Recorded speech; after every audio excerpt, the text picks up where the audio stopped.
Alright, so today is August. Okay, at this point I had messed up the intro and I thought I had done a new intro, but apparently I hadn't. So that's what I was trying to do at this point, and it failed. So I thought I was recording the intro to tell you guys that I was on my way into the neurologist's office for my follow-up to meet with them to hopefully find out what was going on with all of these migraines. And in the next clip, you're going to hear how frustrated I was on how that meeting went. Y'all, I've been in there for 2 hours. I can't wait to get home to tell y'all about this bullshit. It's that much bullshit that I gotta sit down and calm down to talk to y'all about this bullshit. All right, guys, so I am back. I have had a chance to not only drive home, to calm down. I have talked to my support system. They have talked me off the ledge from crashing out. I've taken a nap, and it is now 10 o'clock at night, so it's a whole 11 hours later. All right, so first off, this neurologist is actually not the actual neurologist. She turns out to be a advanced nurse practitioner. That's strike number one. Strike number two, this is my second visit with her, and her office is over an hour away. I expressed this with about that when they first called to schedule me with her. Strike number three is that this is someone that my job referred me to her because my job has a employee clinic, and I visited the employee clinic before I established care with my new primary care physician because I need to get in with someone. And when I expressed to the nurse at the primary care at the employee clinic, who also doesn't have a doctor on site, I let them know that I've been having migraines, and this is not my first go around with migraines. So they recommended that we get in with a neurologist so that we can form a baseline. They never said that it was going to be another nurse practitioner. They said it was a neurologist. So I thought I was actually going to see a actual neurologist, not his nurse practitioner. Okay, so there's already several strikes against this nurse practitioner and this neurologist's office before I even ever set foot in the office, right? But I went to the first visit, and I was very dissatisfied with the first visit. But again, I needed to establish care with someone. By this point, I had already started visiting my new primary care physician. She had put me on some migraine medication to help with the migraine symptoms. She said, let's go ahead and have you go see that neurologist to at least get care started, and then we'll go from there. So I saw this nurse practitioner in the neurologist's office on November 11th, had my follow-up with my primary care doctor on November 20th. And I've talked about some of this stuff in my last update video that I posted 2 videos ago. When I visited my primary care doctor on November 20th, she said, okay, I like what I see in her notes from your visit last week. However, you're driving down to Lancaster, South Carolina to see her is not good, especially when you're having migraines. Let's get you set up with someone within my medical group, and we'll go from there. So we didn't cancel my follow-up with this neurology office because we already knew that me getting in with this medical group would already be another month out. So I have a consultation within the medical group that my primary care doctor is with here in Charlotte on January 21st. So I already knew going in today that this was probably going to be my last visit with this neurologist's office, but her behavior was much like it was in the first meeting, and I just couldn't handle it anymore, so I ended up having to check her. Now, there was no knock against her staff. Her staff was actually very helpful and very mindful of her patient's conditions, and took very good notes. Let her know all of the symptoms that I said I had been having before I saw her the first time, and since I had seen her on November 11th. I actually watched her take very good, very detailed notes, and then when she came into the office, she started asking me all the same questions again. Never looked at her notes, never looked at the my chart message that I sent her back on December 19th, but then wanted to question me about the symptoms that I'm having. So as I began to, so let's say the question that she asked me was, what new symptoms are you having? So I started to say, so since you took me off the over-the-counter medication, that's when she would jump in and start interjecting and start asking more questions. And so I'll go to answer the next question, and then she'll jump in again. She kept doing this. So I never got to answer the first question. So then she wanted to say, so you might have TMJ. And I'm like, yeah, I do have TMJ, and I'm actually having a surgery in August in relation to the TMJ, but that's not this. That's not what this is. Well, it just might be, because if you're talking a whole lot, then that could cause the nerves in your face to start firing off. I'm like, I can see where you're going with this, but that's not this. So I'm trying to tell her, I'm like, okay, so you took me off all the over-the-counter medication on November 11th, and almost immediately I started to notice that the nerves in my face would be firing if I'm at work. And as the day go on, they're firing more and more. And she's like, yeah, that's TMJ. I'm like, and that's when I snapped. I'm like, okay, so you asked a question. I said, this is where I have a problem. You asked a question, but you won't let me finish answering the question before you have something else to say. I said, I had the same problem with you the last time, and that's what makes me not comfortable coming back to see you. And she's like, oh, I'm sorry. You're right. I'll let you go ahead and finish. And so I go ahead and I tell her, I was like, what I was trying to tell you is that as soon as you took me off the medication, I could feel the nerves in my face start to fire, which is why I never, in the beginning, I never said anything to you about it, because I felt like it was kind of related to me talking more. But since then, the symptoms have gotten worse, and it's not just in relation to when I'm talking. I said I can be sitting at home where I live alone, and I'm not talking at all, and the nerve to the left of my eye and under my eye is just firing all the time. I said, and in particular, yesterday, which was Sunday, the nerve going down my jawbone was firing all day, and I was at home all by myself. I wasn't on any phone on phone calls. Actually, I did talk to my mom and my sister for about an hour or so, but even once I got off the phone with them and I sat there for several hours, not talked to anybody, that nerve was just firing nonstop. But she wanted to say it was TMJ. The more this lady talked, the more she irritated me, and the more I just wanted to get out of there. So then she started talking about she wanted to do these nerve studies and stuff. So I'm like, okay, well, can this be something that's done today, or while I'm down here, or I got to come back down here tomorrow to do this MRI? Can it be done on that visit? Oh no, this is something that's booked several weeks out, so it can't be done this week. I'm like, okay, so is it something that can be done in Charlotte? Because this driving back and forth, it gets to be too much.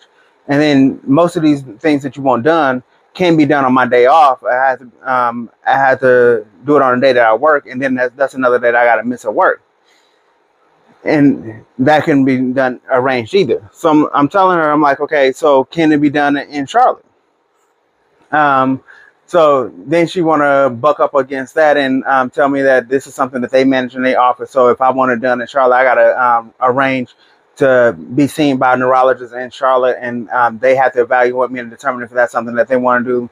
And I'm just sitting there saying in my head, I'm like, yep, this is definitely the last time I'm probably going to be seeing this lady, because I'm so over her, and thankfully in what is it, 3 weeks now, I'll be seeing the neurologist here in Charlotte. That's actually not too far from my house, and I won't have to ever see that lady again. And then she says, so this is another thing. So there's a number of different treatments like acupuncture and Botox that help treat migraines.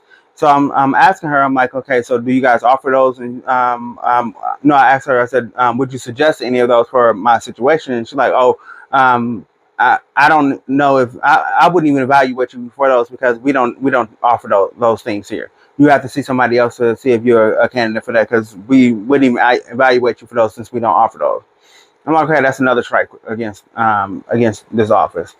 Of course, I didn't say that to her, but that's what I'm thinking to myself. And then I tell her, I'm like, okay, well, my employer is the one that recommended me to you, and they are asking me to have you write a workplace accommodation for me to possibly have a few extra days off each month for intermittent absences to accommodate for the migraines and the nerve pain that I've been having, because some mornings the nerve pain is so bad that I can't even get my day started. And before I can even finish that statement, she pretty much cut me off, and she was like, if you're referring to FMLA, we don't do FMLA.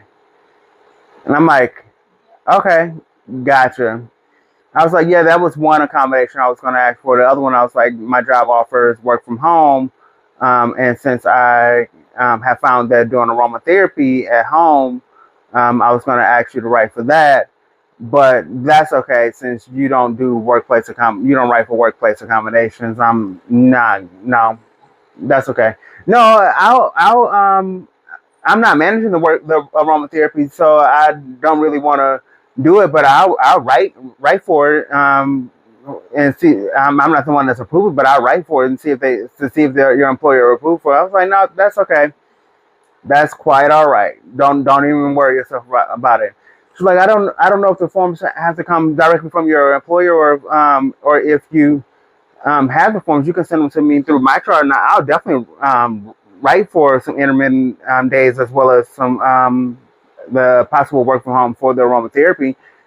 You just have to give me a form. So it's like, that's quite all right. You've made it very clear that you guys don't do it, so I won't even waste any more of my time or your time in regards to any accommodations that I need to do my job. It's like, you made yourself clear.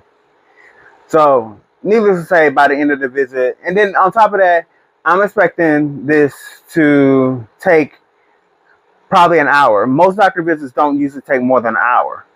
Each time I've gone to this lady's office, I've been there an hour and a half, 2 hours, and I don't understand it.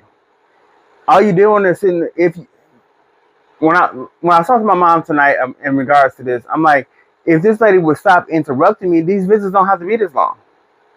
Because since you want to keep interrupting me, and then you want to keep arguing with me about the symptoms that I'm telling you that I'm having, these visits wouldn't be this long if you would shut up and listen. Just stop arguing with me and stop over talking me and listen to me, and then these visits can be over much faster. I already got to do an hour there and another hour back.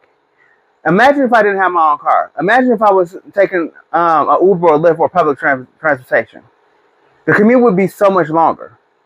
And then now you made things that much longer. So I'm in your office as long as it takes me to drive there and back. You didn't take in 4 hours out of my day. What if I still had to work that day?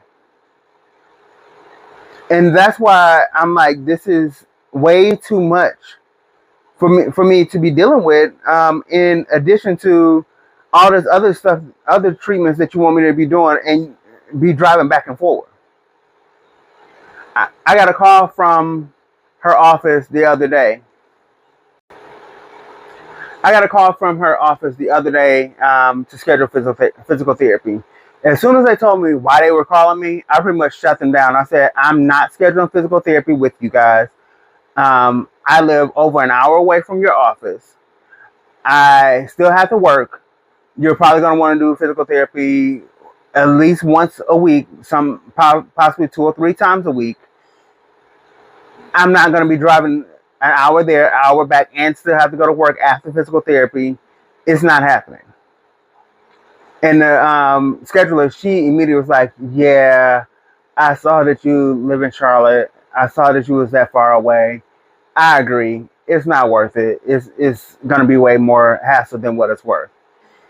She's like, what I'm going to do is I'm going to kick it back to the doctor's office, and she can schedule somebody in Charlotte to contact you. She's like, if you have a physical therapist office in mind, they can work with you in that physical therapist office to possibly get you scheduled. I said, you can have them schedule it with the medical group that my primary care doctor is with. This is the name of that group, and we'll go from there. Thankfully, I had already reached out to the medical group to schedule some physical therapy because I do have some lower back issues that has been ongoing for quite some while since I fell on that hip back in 2017. So I had reached out to them because I wanted to start working on that. So I already had that appointment set up, and I just told them to send the order over to them for that particular appointment date. That is the only thing that the nurse practitioner got right today. So in her doing her actual exam after over an hour of arguing with me about the symptoms that I'm having, she finally asked me, do you, because I was telling her about some of the different nerve issues that I was having, in addition to the nerves in my face. She asked me, do you have lower back pain? And I told her, yeah, I've had lower back pain for years, but I don't even mention it to doctors anymore because nobody is doing anything about it. They tell me I need to lose weight. Even after I lose weight, the pain is still there. Nobody's doing nothing about it. So she touched my lower back on the right side. I knew she was touching my lower back. I could feel it, but when she touched my lower back on the right side, on the left side, technically I could feel that more. So I made that known. And she was like, oh, really? So you might have a pinched nerve on your right side. I said, possibly. And I said, in true transparency, the physical therapy appointment that I told y'all I already had scheduled for January 13th, that's what it was for. She was like, well, they're only going to see you for the order that is in place. I said, I understand that. I said, I already had that appointment scheduled because I was going to talk to them about the pains that I was in. However, I know that they're only going to see me for what the order that I had you sent over for the nerves in my face and my neck. So I will deal with them with the order that you sent over, and I will make a therapy appointment at another date and time in regards to my lower back and hip. She was like, oh, no, that's not what I'm saying at all. What I'm saying is I'll go ahead and send another order so that they can also look at your hip your lower back and hip while you're there. I said, oh, okay, I appreciate that. So in all of the arguing that she did with me today, that is the only thing that she got right today.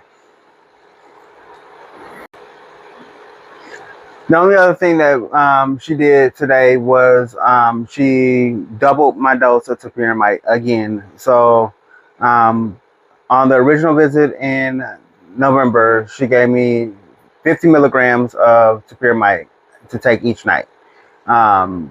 When I reached out to her on December 19th to tell her about the nerve pain I was experiencing in my face, she doubled it to 100 milligrams a night. Now that the nerve pain has proven to be better in the morning time after 100 milligrams in the morning at night, but worse at the end of my workday, she has doubled it again. So I will be taking a total of 200 milligrams a day. So I'll take 100 at night and then another 100 in the morning. So starting this week, I will take 50, and then in 2 weeks I'll double it in the morning to 100. So by the end of January, I'll be on 200 milligrams of Topiramate a day, and then we'll see how that goes. And then tomorrow I have to drive back down there to do the MRI with contrast.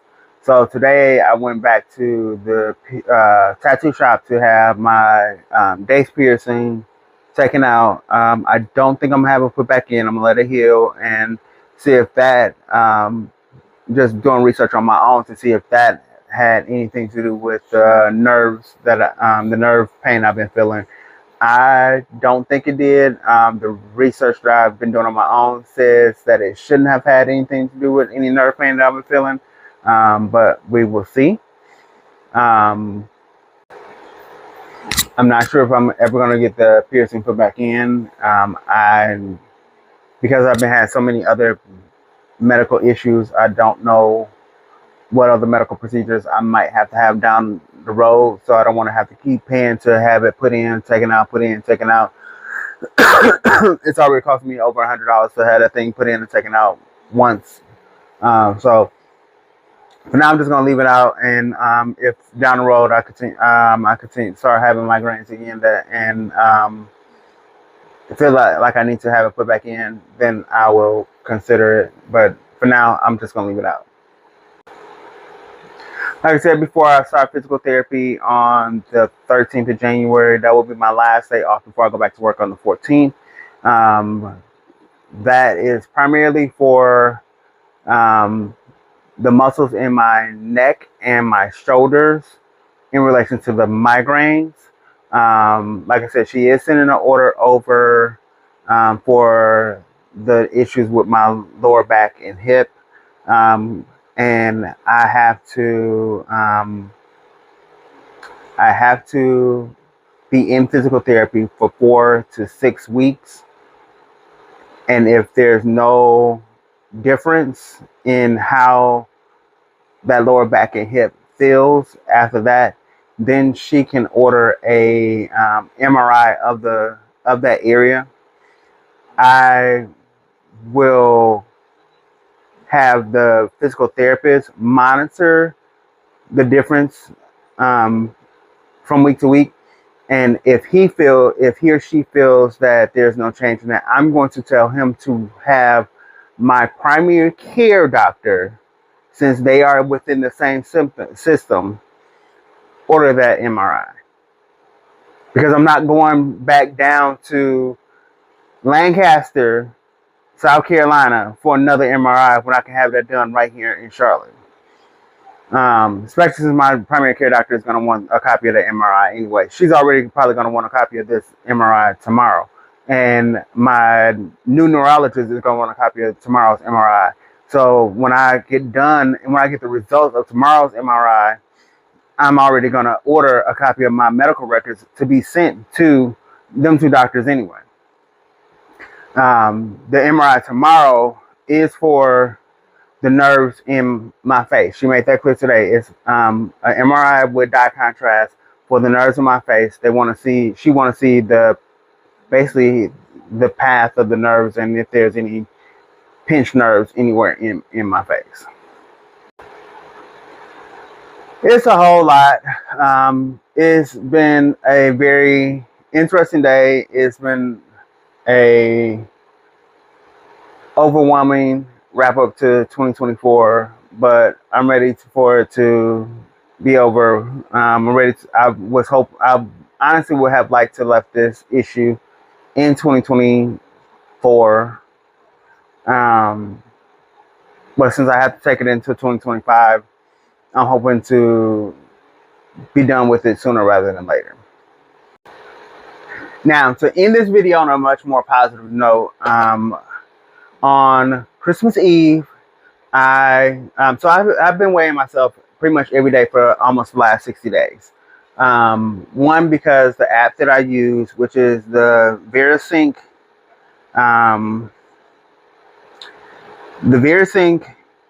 Smart Scale app. I showed it to you guys. I know I showed it on live, on TikTok Live, but this is what the welcome page looked like when I first open it up every day. And this is what it looked like when I pull it up to jump on the scale. That is what it weighed in at today. So on Christmas Eve, I weighed in at my goal weight that I wanted to end the year with, which was 255. So I started a video. I didn't post a video last week, but I started a video that I was going to post last week, but it ended up being pretty much a bunch of junk. So I ended up not posting a video last week. So this week's video, which I'm obviously recording right now, this week's video is going to be all about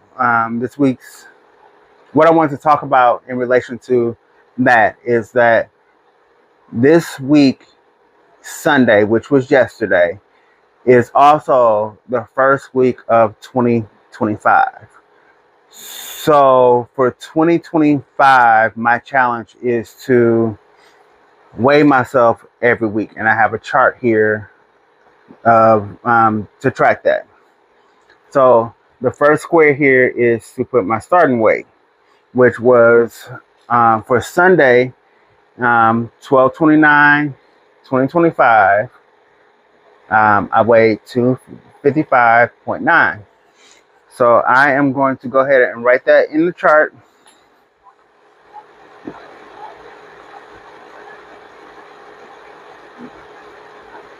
And I'm actually going to write the date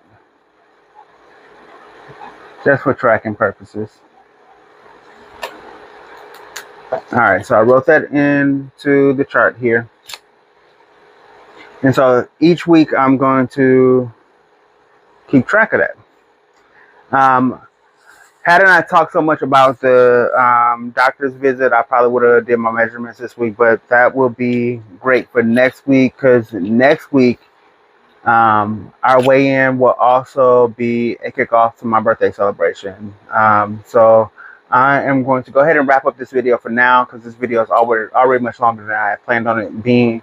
So I am going to say deuces, and don't forget to like, share, and follow. Please leave a comment, hit that post notification bell so you can get all those updates. And I wish you guys a happy new year, and enjoy yourselves, be safe, and I will see you guys in 2025.